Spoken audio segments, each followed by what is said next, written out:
Last time we met, and if you don't recognize the room, I'm calling from Michigan, from Ann Arbor, Michigan today.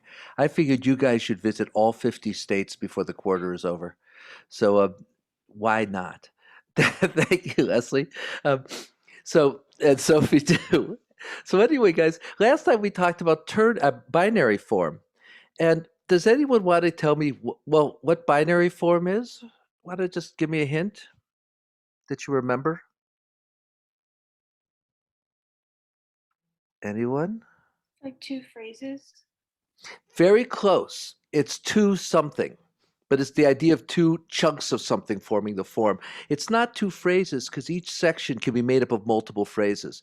What do we call two phrases that the second one ends in a stronger cadence than the first one? What do we call that? So if we have two phrases, the first one ends, say, in a half cadence, the second one ends in a perfect authentic cadence, for example. What do we call that? Antecedent and consequent. Yes, antecedent, consequent, and then the structure is called what? So the antecedent is the first phrase, and the consequence the second phrase. And what do we call that? Is it a sequence? No, it's not a sequence is when you take a motive or a piece of something and you repeat it at different notes. That's a sequence. So this isn't a sequence. That's a good guess. That was a good guess. A period? That's a period. So a period is an antecedent and a consequent, and a double period has antecedent, antecedent, antecedent, and consequent. So that's a single melody or single idea that can have as many as four phrases. And so when we talk about an A section of a piece, it's often a period or two periods long. It can be quite big. So it's bigger than a phrase usually. It can be one phrase, but it's often bigger. So when we talk about binary, it's two things, but they may be bigger than phrases. They may be two phrases, but they may be two sections. It might be two periods or two double periods or something even more complex than that. So binary is two things together that make up the form, an A and a B, but they're probably bigger than phrases. So Leslie was very close, and we just want to make sure we're talking about big structures. So, as opposed to motives are tiny, phrases are the next big, periods and those kinds of constructions are like paragraphs. Now we're talking about even bigger structures than that. So, getting ready to talk about whole pieces. So that's basically binary form. It's an A and a B. A is first section, B is a second section. What do we call the moment between those sections in a form? Does anyone remember this? It's a term I never use, but it's in the books. We must learn it. I will feed it to you in this question. What do we call the divisions between the sections of a form? Between the sections of a form, what do we call the divisions? Does anyone know? Shout it out if you know. If you don't know, it's completely understandable, but shout it out if you do know. They are Is it, called. Oh, got it? Go ahead, is it Leslie. formal divisions? Formal divisions. And remember, the way to remember it, of course, it's referring to form, which is structure. But the way I think about it is I just picture those divisions wearing black tie. So they're formal, wearing a tuxedo. They're formal divisions. A ball gown, pearls, whatever it takes to be formal. So we have these formal divisions. And what do we call when we have an open division as opposed to a closed division? Does anyone remember that terminology?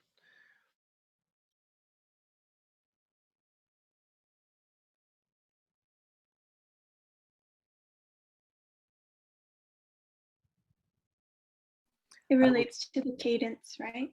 Yeah, Leslie, you are sharp today. It's exactly right. I'm going to give you the details of it, but you are absolutely sharp. So, a closed formal division ends on a tonic chord in the original key.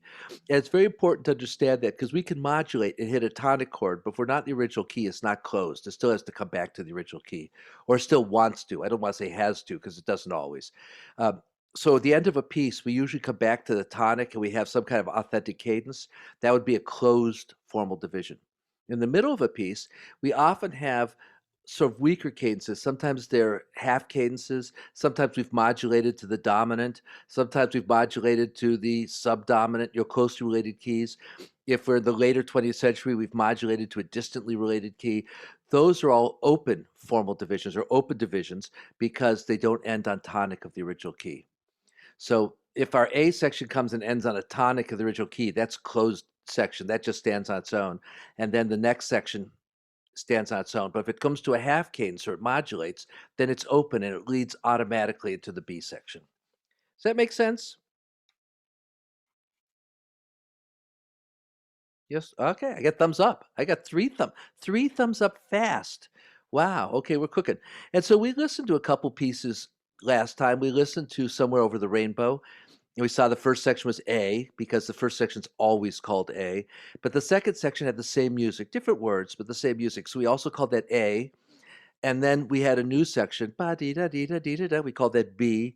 And then we came back to A again. We called that A. So we had A, B, A, which most in the pop world we call song form. There are other things that are called song form, but we call that song form, A, B, A. And so that was kind of a clear example of how form works. And then we looked at Danny Boy or the London Derriere, and that's, ba, ba, ba, ba, ba, ba. And there we had an A section that was made of two phrases, and the two phrases was an A and an A prime, and the only difference was one went to a half cadence, one went to a full cadence. So the first half is a period. It's an antecedent and a consequent. And then we came to the B section where we had two different phrases, a B section and a C. So they're unrelated, and those two phrases made up the B section. So we have two sections like an A and a B. We call it binary form. AA is not considered binary form. AA is just A. It's just a repeat of A. But AB is binary form. It's two parts, an A and a B. And those parts can have more than one phrase, and they can be highly structured or not highly structured. But you get some kind of A which comes to a conclusion at some kind of cadence, and then a B section that goes on. And if that's the entire piece, or if that's the entire section you're talking about, it's binary form. And that's all there is in the entire chapter on binary form. After that, we just practice by looking at a whole bunch of binary forms and start to look at some details. But I'm going to do that after I talk about the next chapter because I think they should go together. Does anyone have any questions about binary form before I move on? Ask your questions now or forever hold your peace. Could we go over the homework a little bit? Sure. So which homework? Tell me which homework we're looking at. It's 16.1. 16.1. So do you guys have your books? It's on page 353 in your book. So let's take a look at it, all right? And so this is a gavotte by Pachelbel. He wrote the famous canon that, yum ba-da-dum, ba-da-dum, be-da-dee-da-dee-da-dum, that's played at every wedding ever since the beginning of time. It's probably the most played piece of wood. Well, Pachelbel wrote a lot of stuff. This is a gavotte, which is a kind of dance. And so the first thing we do is we try to figure out what the form is. They want you to do a complete harmonic analysis. And we could do that. You see it's an E major. How do we know it's E major? Well, the key signature is either E major or C sharp minor, and it begins on an E chord and it ends on an E chord. So I just glancing at it. So I look at it, I see, okay, it's an E. And if we wanted to do a full harmonic analysis, we could. The first measure just goes 1 5 1 5 with some inversions. We don't have to look at the whole thing because all we're really looking for is cadence points. That's what we care about. And you can pretty much guess that the cadence is going to happen where there's a double bar. So measure 4 looks like a cadence. And if it's a cadence, what key is it cadencing in? What key is that last chord? Someone tell me. Look at 353, measure 4. What chord is that last chord? E major chord. Which one? Sorry? E major. I'm looking at measure 4, not the end of the piece, but just the end of Oh, measure 4. sorry. That's okay. What chord is that one?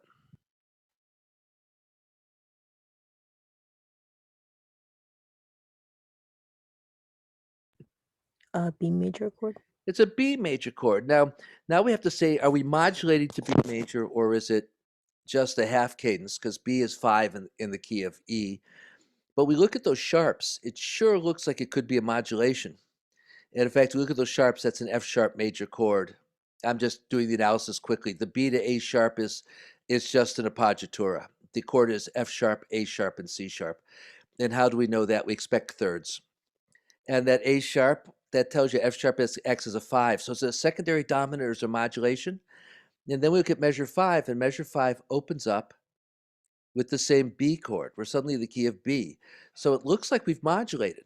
So if the first section is the first 4 measures, is it an open is it an open formal division or is it closed?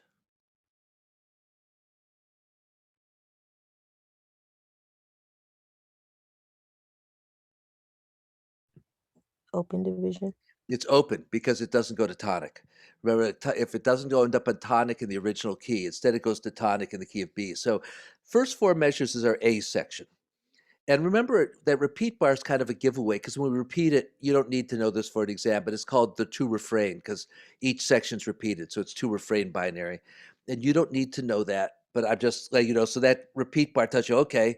So our A section is this thing do do re re mi mi ti ti ta ta pa pa pa pa ya ta ta ta ta ti ta ta ta pa pa pi ta ta ta ya. It's made up of two phrases. The first two measures goes to tonic chord. Then the next two measures goes to the B major chord. So two measures in E and then two measures to modulate. So there's two phrases. They're very short.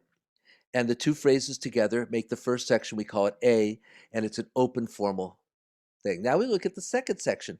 This one is 5 measures long. So it's basically the same thing with a little tail. And it opens in the key of B, but what key does it end in? What's the last chord?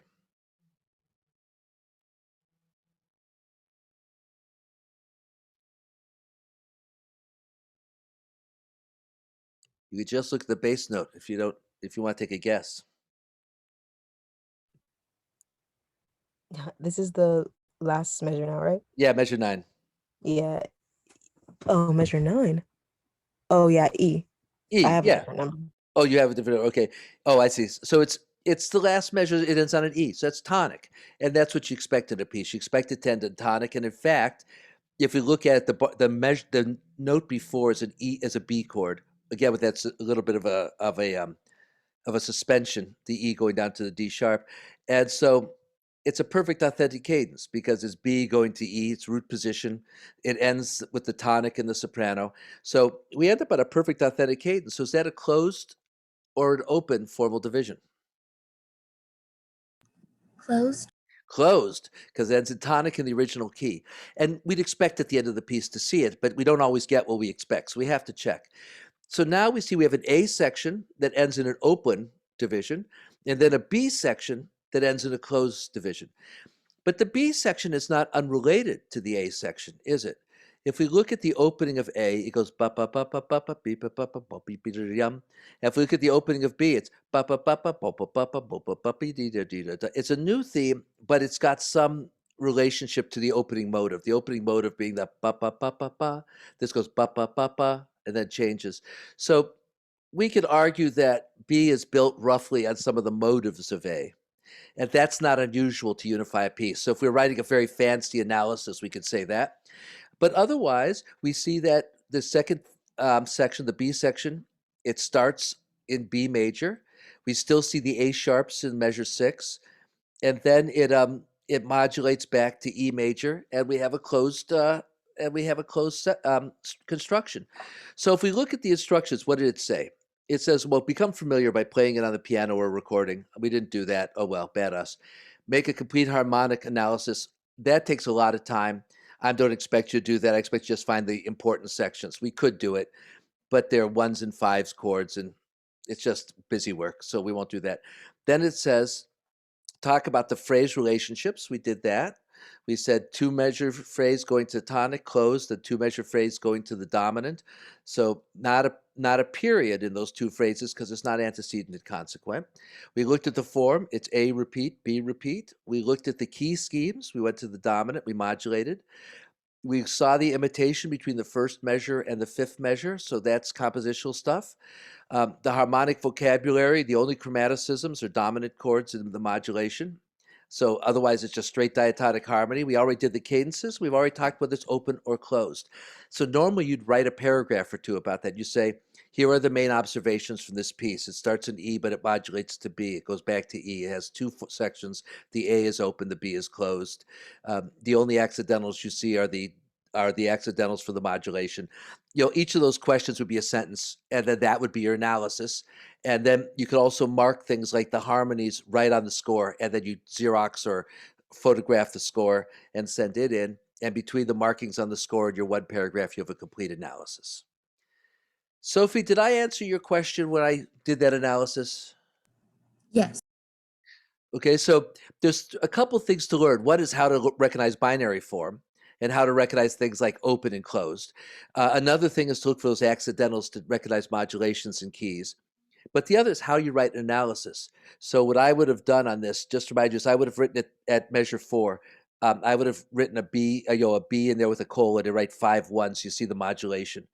And I would have written at the very end of the piece an E with a 5-1, so you see the modulation return. Anything that was really important, I would have marked right on the score, maybe a little bracket for the phrases, and then the cadence at each phrase, something like that. And then the paragraph would refer to those things. Just as you can see, um, the first section is made up of 2 phrases. And that way you have a picture of it, and then you just have the important, most salient points in your paragraph. So you don't have to write a lot. You just point out the stuff that's important. And then you have a really good analysis that tells you everything you need to know about the piece without working too hard. Who's got questions on that? Sophie, that was a great question. I'm glad to have a chance to have done that. Who has a comment? Someone jump in here. Talk about this binary form before I move to ternary form. It's more fun to talk than to listen. Somebody say something. Eva's got nothing to do with this. Say something, just so I know you're live. Please say something. I'm alive. Thank you, Danielle. I feel so much better now.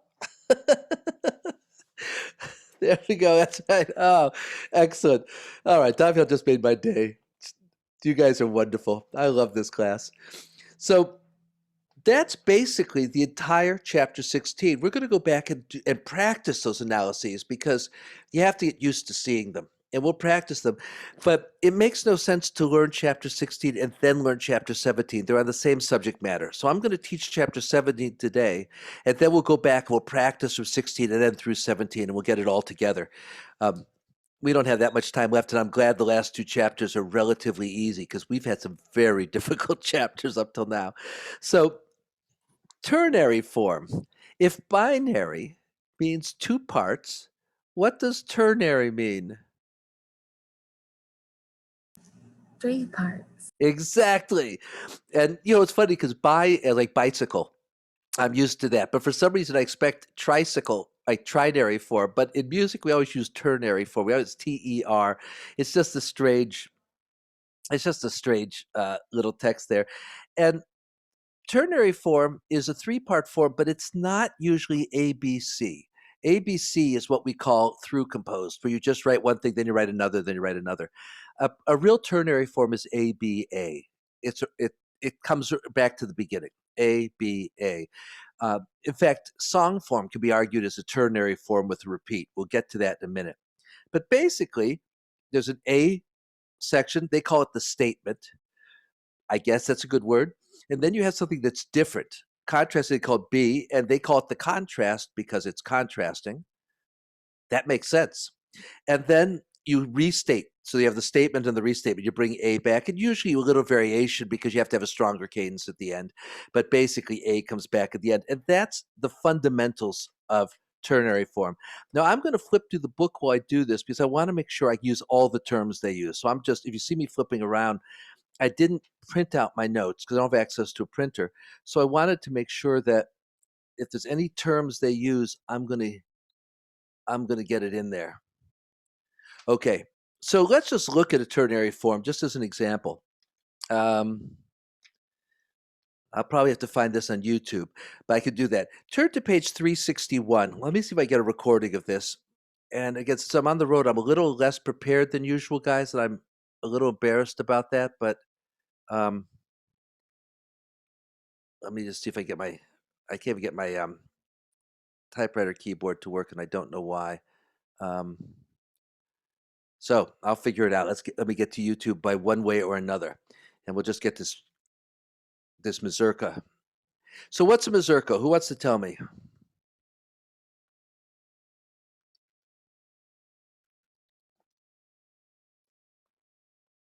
Who wants to guess what a mazurka is? Who wants to tell me?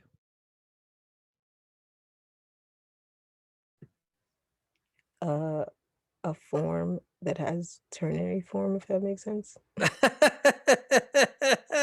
Well, not all mazurkas have ternary form. So wow. Sorry guys, this is a little bit crazy because my keyboard, my typewriter keyboard just won't work, so I'm having a little trouble getting the right mazurka up. Okay, yeah, there's a good one. So a mazurka is actually a Polish dance, and the composer who is most famous for writing mazurkas is was Chopin. So he wrote a bunch of he wrote a lot of dance forms. He wrote waltzes and mazurkas and all kinds of different kinds of dances for piano. And because he was Polish born, he loved writing mazurkas. It's a Polish dance, and it's not um, and it's they're I mean they're beautiful pieces. So have the music in front of you. There is a recording that's got the music, but the other recording they have here is Rubinstein, and he's the great player of Chopin, but it doesn't have the score printed. So let's look at the score. I'm going to play it. I'm going to first have to get through the ad. So give me a moment because there's always an ad. Yeah. Oh my gosh, it's for a Michigan law firm. That's what happens for going to Michigan. Okay. Okay. So we're almost there now. Good. So I'm going to share the screen because even though it's only got pictures of Chopin, it's nice to have a shared screen. It's so hard when I don't have a keyboard at all. I mean, a typewriter keyboard. I've got the other keyboard. Okay, share the sound. And so look at your music and just listen to it once. So you have it, you know what this thing sounds like. So this is just a dance. It's a 3/4 dance, but it's a different accent pattern than the waltz. The accent's on the second beat instead of on the downbeat. Here we go.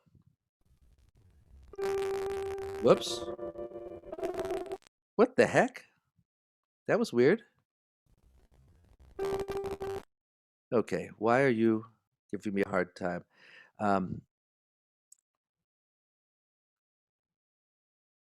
You know what I'm going to do because it has no score. I'm just going to share the sound and see if that's the problem. I may not have enough bandwidth to share the video. Let's try it again. Okay, let's see if the sound works now. No? Okay, we're going to try again. I'm sorry, guys. This is very sad. I'll try the other recording. The ad came through strong. Zurka, Opus 33, number 3, right? Okay. Another ad. Nope.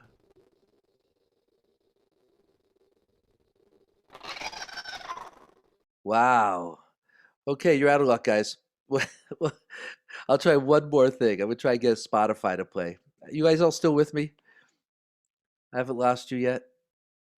Tell me you're still there. Still alive. Still alive. Okay. Oh man. Let's see. Chopin Mazurka, C major, Opus 33. Give me a threes. Come on. Opus. Oh. I want Opus 67. Here we go. Okay, let's see if this works. Wow, that's just so weird.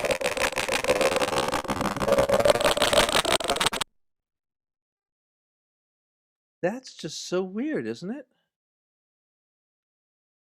Huh. All right. You'll have to imagine. So let's I gotta get this to play. I'm sorry, I just there's a part of me that is refusing to give up. Let's try one last time. You know, Opus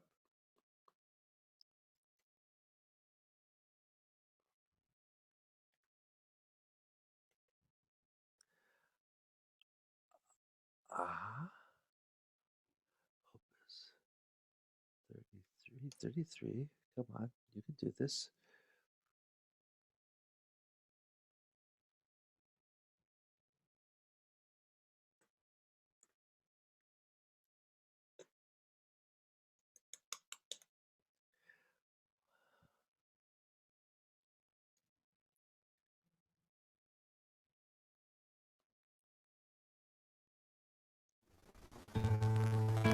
This. All right, I failed you. We'll have to come back to witnessing this on Wednesday when I have the video working better. So the thing is that's weird about ternary form is it turns out it's not actually different from binary form.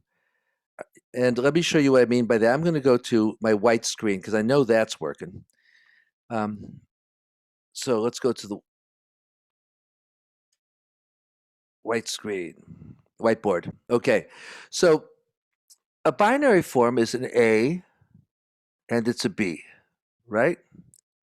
And sometimes we throw repeats in here if we want to. If we want to, that's optional, but we can do that. So we've got an A and a B. And then we have ternary form where we have A, B, A. And we say, well, that's clearly different. That's 3 parts. But what often happens is composers don't want to use all of A because we've already heard all of A. So what they do is they do A, they do B, and when they do B, they put as part of B the second half of A. So if you write it like this, A, B, and half of A, then this whole thing is actually the B section.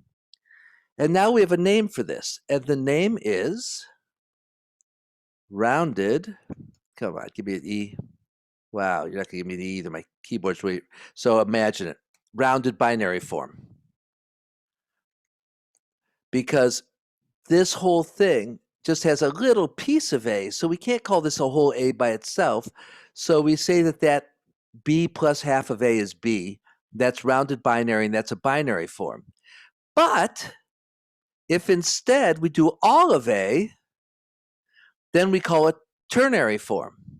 And what's the difference between the two? It's really hard to know. It all depends on how much of A you have. What if you have 3/4 of A? Is it a ternary form or rounded binary form? And hence you get to write a doctoral dissertation and determine which one it is. But so ternary form and binary, rounded binary form are almost the same thing. And one of them's a 3-part form and one of them's a 2-part form, and they look really similar. Now, there are some ways to know the difference. Like if you're having one of the 2 refrain versions, if I put a repeat bar here and repeat A, and then the next thing I do is I put a repeat bar here and repeat B, I clearly have a ternary form. There's 3 sections. First one repeats, second one repeats, and then there's a third one. But if I have a repeat here and a repeat here, I put that repeat back there, but my second repeat is here. So I only have 2 sections. I repeat this and repeat it, and then I play B and A, and then I repeat all of that. That becomes a rounded binary form because there's only 2 sections and each one's repeated. So because we have repeats, this is called the 2 refrain rounded binary, and this is a 2 refrain ternary form, but we actually don't care about the refrains. But so the composer tells you with his repeats or her repeats that this form here is meant to be heard as a binary form, whereas this composer with her repeats showed us that this is intended to be a ternary form. And otherwise, from a thematic point of view, they are the same. Who would like to make a comment about this thing?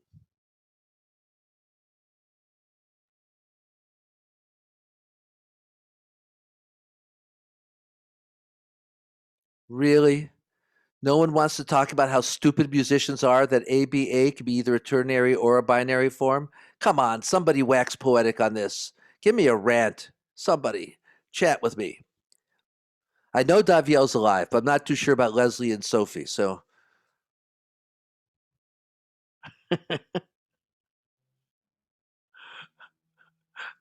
Yeah, a laughing emoji isn't enough. Somebody say something. I want to make sure you're with me here. I'm following. Okay. So just to make things a little more confusing, the thing about form is really important because composers are always trying to get a beautiful arch to their music. They want the climax to happen at the right point. And using these themes, they can create a beautiful arch and make music make sense. It's not just good for dance music, although that's useful. It's good for all music. So composers really love form, but they don't really care what the name of the form is. They just care that it works. And so they're always doing things that make it very hard for theorists. And so let me give you another example. let's take a look at this form. Imagine that I've got a real ternary form, A, B, A, where A is a full A. Definitely ternary form, but then I repeat A. So I've got a one refrain ternary form. But if I write this out, let me write it out for you. I get A, because I repeat A, I get another A. Then I get a B and an A, and this is pop song form. Right, that's somewhere over the rainbow. A, B, A. There's a slight variant here. I'll put a little prime here because the key. I think there's a little different cadence here. But this form is actually. I mean, you look at this. There's 4 parts to that form, right? A, B, A. But it's actually a ternary form with a repeat bar in it. And so, what we call song form, A, B, A, 2 times through A, and then the bridge, is actually just a ternary form with a repeat.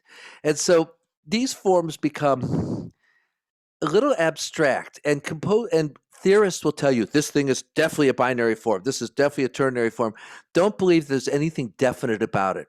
Get to know the binary, the rounded binary, and the ternary. Those are the only 3 forms you have to know. I will write them down again so you can see them one more time, and then realize that in some pieces it's not clear. Some pieces it's very clear, but some it's not clear. So let's just write it one more time. I'm going to use a type. No, I'm not using a typewriter because it's not working.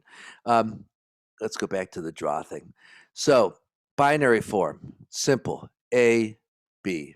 Now remember, A could be 2 phrases, 4 phrases, 12 phrases, 1,000 phrases. We don't know, but it's a unit that stands together, and B is in contrast to it. That's binary form.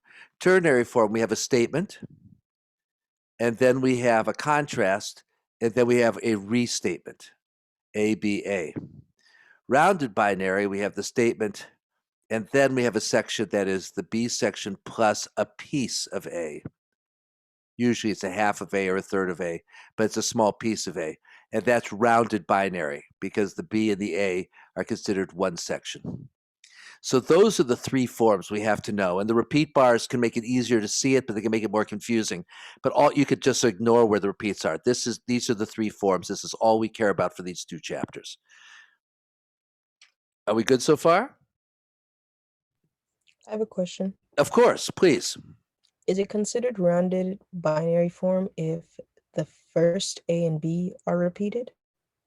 Yeah, so if I repeat this A here, that doesn't affect anything because we can always repeat. But if I only repeat this B here like this, then that's a ternary form because I've isolated this as being a separate unit and I play it twice. And then when you come back to A, so this is now a ternary form, even though it's only, I'm sorry, the repeat bar should have been here, even though I'm only using half of A. Oh no, I meant if A and B were basically like one section and that was repeated. So if you're looking at the rounded binary form here, but our repeat bar is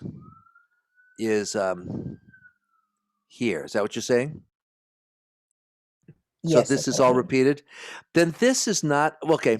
So then what this is the A and B are a binary form, and this final A is a coda of some sort. It's hard to know what that form would be. And let me take off this half because I put it in the wrong place again. Let me write that better. So the repeat is here. Put the 2 little dots in, and then half of A, just a little half of A. Usually what they would say is that this thing here is a unit. Either this is A, as just an A, or this is a binary form that's repeated, A and B. And then this is a tail that's added after the form that's based on A. And when you have a tail, the Italian word for tail is coda. So anything you stick at the end after the form is a coda. So you'd probably call this a binary form, and then this part of A coda. Is probably what an analysis would do. It would depend on how the composer used it, how long this is, how long this is, but if you really repeat these 2 as a unit, they're going to behave as a unit, and this is going to be something separate. Did that answer the question at all? Yeah, I understand. Yeah. So it's as Daviel's question points out, these are not obvious. They don't have obvious answers sometimes. Most of the examples we give you will be obvious. But when you go out in the big bad world and you have a piece that you're singing or playing, and you want to know the form, because sometimes between an A and a B, if they're big, you might put a little retard in there to show people that we're at a new section. But you have to know that you're at a B section to do that. So as an interpreter, we like to know the form. It's not always easy to know the form. Composers don't always make it clear. They want the piece to have a nice arch, but they don't care that the audience can name where A begins or B begins. Uh, so sometimes they do things like this, and it's not always easy to put a name on it. But I would think this is a binary form with a coda based on A, if that helps. It's not obvious. Let's talk about some of the other things that are not obvious. So a lot of times when you have a ternary form, whoops, I meant to hit my eraser, sorry. I'm almost beginning to learn to use this thing just as we're going to go back to in-person instruction. So I think I'm going to teach all my classes at a distance, but be in the same classroom so I could use the toys. Because you would love to be sitting right next to me and then using Zoom. I know that. I know that that would make you very happy next year. Don't worry, I'm not using Zoom next year. Yeah, Tavia, thanks for the applause, Tavia. Okay, so here's one of the challenges. Oftentimes you come to B and B's in a different key. Remember, if you have a form like this, you often have open forms. So you might modulate to the dominant or something. Then you're in B and you have to get back to the tonic. So sometimes they add some extra music to make that happen. Let me give you an example again if I'm just drawing this thing. Let's say I add a repetition, because again, we can always add repeats. They don't actually change the form. So I've got A and I repeat A. And then I put a transition in here. I'm going to use T for transition because I have to modulate to B. So there's a little transition in here. And then I've got B, and I may even put a little bit of that transition back in to get back to A. And then maybe another repeat or not repeat. Let's get rid of that repeat because we don't care. Well, these transitions don't actually affect the form. They're what's called auxiliary members. I just love that. Members. They're called auxiliary members. I don't call them auxiliary members. I call them transitions. But there are parts of the form that are auxiliary to the main form. The main form is the A, the B, the A. To get around between the sections, you could always put stuff in here. So the most common way we see it in a repeated section is A would have a first ending that repeats, and then a second ending that would make a transition to B, and that second ending would be the auxiliary member. But it can sometimes be quite long.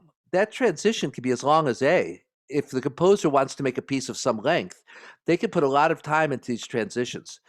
And again, we can always add an ending after the form called a coda, which is just the Italian word for, look at that, it looks like sida, but that's an O. That's just the Italian word for tail. So you can always stick a coda on there. Let me get rid of that tail. Whoops, never mind.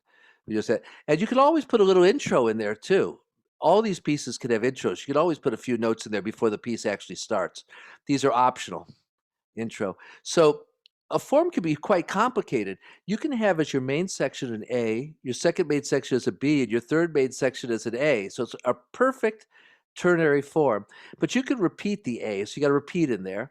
You can throw an 8-measure intro in to get it started, have a transition going to B, put a short transition to get back to A, and then throw a coda at the end, to wrap the piece up. And so half of your piece are made of auxiliary members that aren't even part of the form. But the main form is still where your main themes are. So that's still a ternary form. And the Chopin we're going to look at is a little bit like that. We'll look at it next time when I can get it playing. But we see this a lot where our form looks like this, and then we've got these little gaps that are filled up. And so when we're looking at form, we have to be aware that it's the big themes we care about, and then we just say there's a transition, or there's an auxiliary member, or there's an introduction, or there's a coda. And those are just added things the composer put in that are separate from the main form. And we'll practice them, so you'll get a chance to see them. But do we understand them in concept?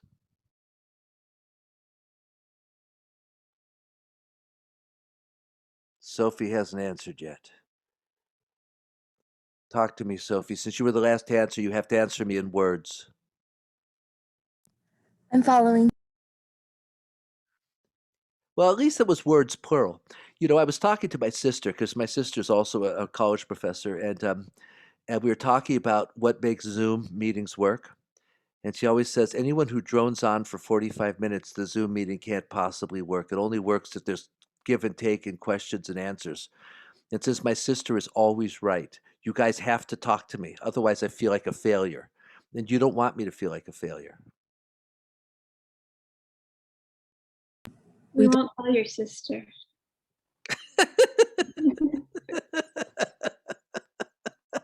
Okay. All right. Okay, so On that note, I'm going to teach you one more thing. All right? I'm sorry, but I'm going to have to teach you one more thing. So, why do we spend so much time on binary, ternary, and rounded binary form? Well, in the old days, we're talking about Bach, so we're talking about the Baroque era. Most instrumental pieces were written in dance form, and dance form was ternary. It was either a ternary or a rounded binary form. Most dances were in this form, a real ternary form, but you repeated A and then you repeated the B A again. So this is true. If you listen to Handel's water music, it's not meant for a dance, but the forms are. There's a hornpipe and a jig and they're written all in this form. The Bach cello suites, so beautiful. They're allemans and courants and gavottes. These are all dances, and they're all in this form. And again, they may have transitions to make them longer. They may have second sets of the form, what they call doubles or trios, added to it, but they're in this form. And what eventually happened is the minuet became classic rounded binary. The minuet, they tend to cut this in later dance forms. They make this rounded binary. Now, if you look at symphonies, most symphonies have a minuet in it. Beethoven, Haydn, Mozart, they have a minuet. It's in this form. Many string quartets have a minuet, not all, but many. They're in this form. Occasionally, piano sonatas have a minuet. It's in this form. When you realize Haydn wrote 104 symphonies, so they all have minuets, that's a lot of minuets, and they're all in this form. There are actually two minuets. You have a minuet, and then you have a second minuet, and then you repeat the first one. So your first minuet is there. Then you have a second minuet here, that Haydn called them trios, and then you do the first minuet again. So in a sense, the whole movement's a giant rounded binary, since you don't repeat the second time round. This is played twice, this is played twice, then once. So it's A, B, and then half an A. And then if you analyze the A is an A, B, half A, and the next one's C, D, half C. So minuets are all of these rounded binaries, the big picture and the small picture. And this becomes a very standard form in the Baroque, late Baroque era, the Classical era, the early Romantic era. And there's still references to it in the late Romantic era in the symphonies of Mahler, the music of Mendelssohn. You get a lot of these minuets and scherzos, which are the same form. They're just different tempos. So it's really important to learn this, because you're going to run into these things all over the place. And even if, let's say, you're a vocalist, well, if you're singing Shepherd on the Rock, which is a piece by Schubert for clarinet, piano, and soprano, I can't remember if it's in this form. It's meant to be a pastoral, or if it's in a rondo form, but it's in one of the classical forms. It's not in a song form. So you're going to run into these forms, and recognizing it makes it so much easier to know where to emphasize. Where's the midpoint of the piece? Where's the climax of the piece? And so those are important things as performers that we know. So we want to get to know these three important forms, because they actually appear everywhere. And you're going to run into them. And that's all there is to it. So I think that is every term. I'm going to again take a quick look. Yes, there's plenty of good reading on the history and all that, but from here on in, we're going to do analysis, and I'll probably give you my absolutely worthless PowerPoint on the golden section, because that's just what you need, is mathematical ratios. And I feel otherwise you will feel like you've missed something in life.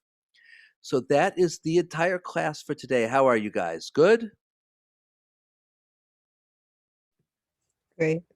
Great. So you've done two lectures. And actually, last time, remember, we had trouble. So in a lecture and a half, we have done 2 whole chapters, which means that in terms of memorization, these 2 chapters are pretty straight ahead. We just have to practice it now. And hopefully you'll get a ability to view the patterns, and it won't take a lot of practice either. But at least we don't have a lot of words to memorize. Conceptually, that's 2 whole chapters of work. We're in good shape.